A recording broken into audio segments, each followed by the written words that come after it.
Welcome to Prop Sutra, where we discuss the important news, policies, and trends shaping India's landscape. And today we're diving into one of SEBI's latest proposals that could shift how real estate is funded and invested in India. We're talking about mutual funds, REITs, InvITs, and why SEBI wants to increase mutual fund exposure to these instruments.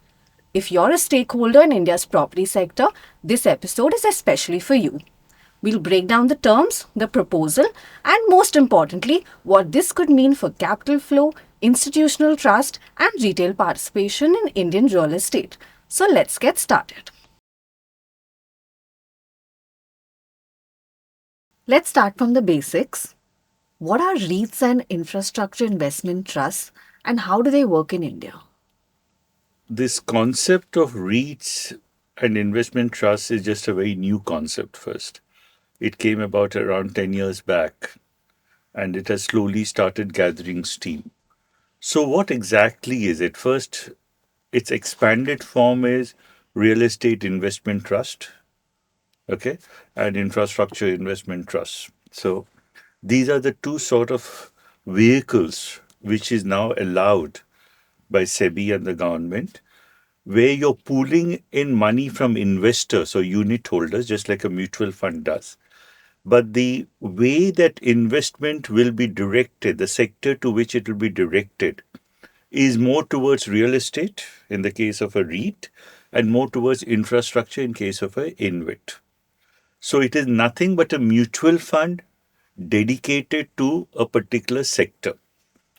So that's the most easiest way to explain what a REIT or a InvIT is.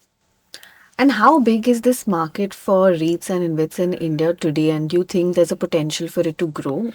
Oh, it's quite big already. If I look at REITs, it is about AUM, what we call, whenever you talk about a fund, you talk about assets under management under the fund.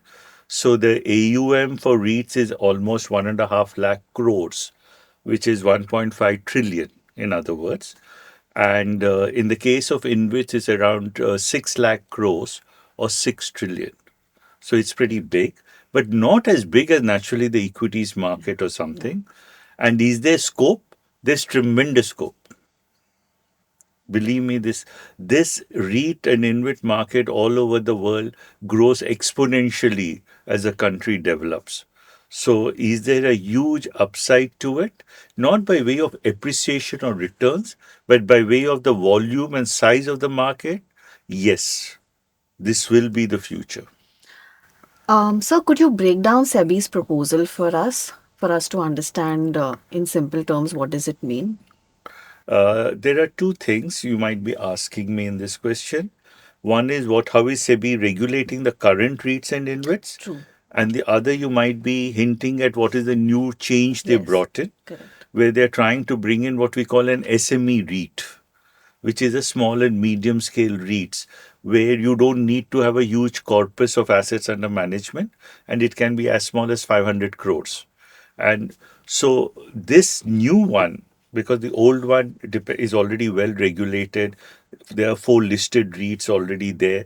So this is it goes on like any listed instrument, and it's like any mutual fund. You buy a unit and it is being managed by an asset manager whose basic job is to ensure it is holding actual built assets where there's a continuous flow of income, and 90% of the income has to be distributed back to the unit holders as dividend. So that's pretty basic and very straightforward.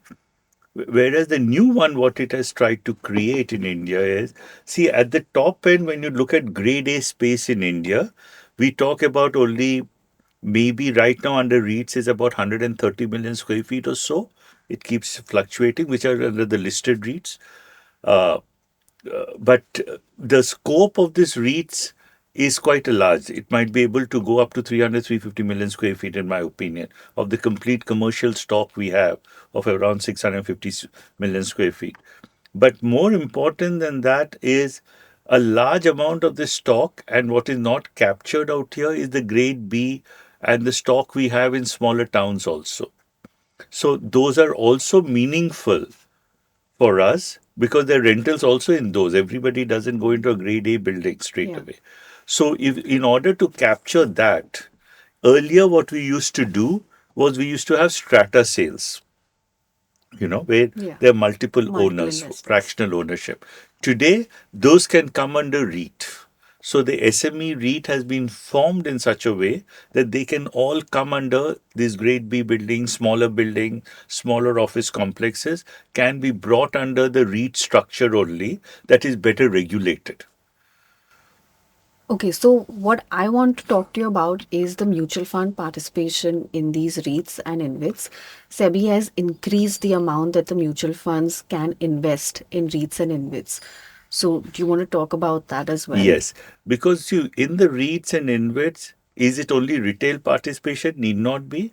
It can be institutional participation. It can be participation by the mutual funds and other financial institutions also. There was a cap because Yeah. as it is as a new instrument, SEBI didn't want mutual funds to put in too much of money, but now that slowly it is being relaxed and it has almost doubled its quota to say that they can increase their exposure to REITs also in their whenever they have their fund schemes based on what their fund scheme is, they can increase their exposure. And do you think that when this news did come out a couple of days back, did the market react in a very positive way? It will because it widens the market immediately. See, any unit or share or stock which is listed, it needs a wide market. It needs the depth in the market so that it's traded. So if it is well traded, then the what we call the price discovery is much better. So for a large cap stock, for instance, the price discovery is much better than for a small or medium cap stock, where the trading is much lesser in volumes. And what does this mean for developers and institutional investors? It means when your market is wider, deeper, and there can be more participation by institutional investors, it means that it can have more of a supply. That means you'll see more developers coming forward with REITs, more institutions coming forward with InvITs, like your National Highways Yeah. Authority is one of the biggest players in that. So they will come with more REITs and InvITs because now there can be wider participation. So whenever you lower the threshold, whenever you bring in more institutional capital into these sectors, you are looking for a wider participation, a better price discovery. So you are going to bring in more stock into the market, which means more of that market on the ground becomes institutional. So suppose you see a building, suppose we see a commercial building in Nariman Point. Today it might be under fractional ownership. Yeah. Okay. So that doesn't really make it well because strata title always has an impact on maintenance. Okay. Whereas when you see it as an institutional owner, that one REIT owns it, they tend to maintain it well. They tend to keep the standards better. They tend to refurbish, renovate.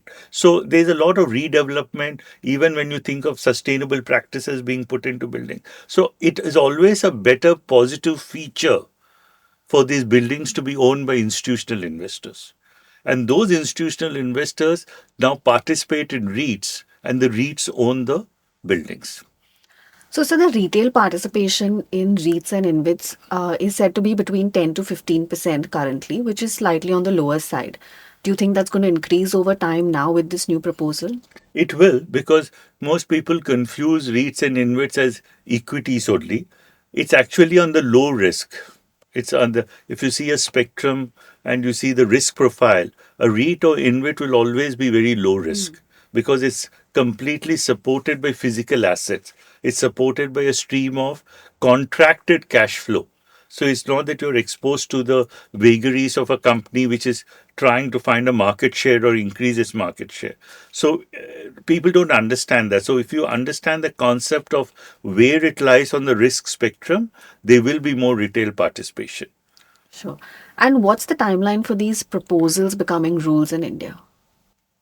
See, any proposal takes its time to be absorbed by the market and to play out in the market. But I would assume to see a large sort of play out happening in the next 3 to 5 years. There will be a big market in REITs and InvITs. Okay, because they're saying they want to pass this by July 2025. Correct. So do you see that happening? That will happen Okay. because that is bound to happen. And I would feel over the next 3 to 5 years, you'll really see it being taken to Okay. and being looked at positively and favorably by the investor market, whether it's retail, as you said, where the participation is slightly lower today, or even by the institutions like mutual funds or other financial institutions. Is the retail participation going to increase? See, that's a good question. See, in any sector, whenever something new is introduced, it's usually the more informed investor who takes to it because he knows where to place it in his portfolio. So, right now, you're seeing a lot of institutional participation. Right now, you still see promoters' stakes being high. But the retail people, there's always a lag. They are not ever in the vanguard. They come in the slipstream. So as I think retail investors are enjoying the benefits of REITs and InvITs, are seeing what is the difference between that and actual equity exposure. I think there will be a lot more takers in the retail market because you have to understand the concept behind a REIT or a InvIT. The concept is it is supported by a physical real asset, and that asset is throwing up certain cash flow either as a rental or as a toll, or so it has a steady cash flow, cash stream. That cash stream is captured by the REIT or InvIT and distributed to the owners or the unit holders. It's as simple as that. That cash stream is already well accounted for. So you don't see too much of a movement on the upside because there's only very little of the corpus which goes into development projects, or sometimes suddenly you'll see a sudden increase in rentals or something. 80% of the time it will be pretty sober, stayed, steady. So when that is the case, it appeals to a low risk person to keep it there. So it gives you an alternative to the FDs and the debt funds. Instead of keeping all the money in FDs or debt funds, it gives you a good alternative to keep it in REITs. And in the REIT and InvIT market, if it is well listed, well capitalized, well traded, then you know its liquidity is high.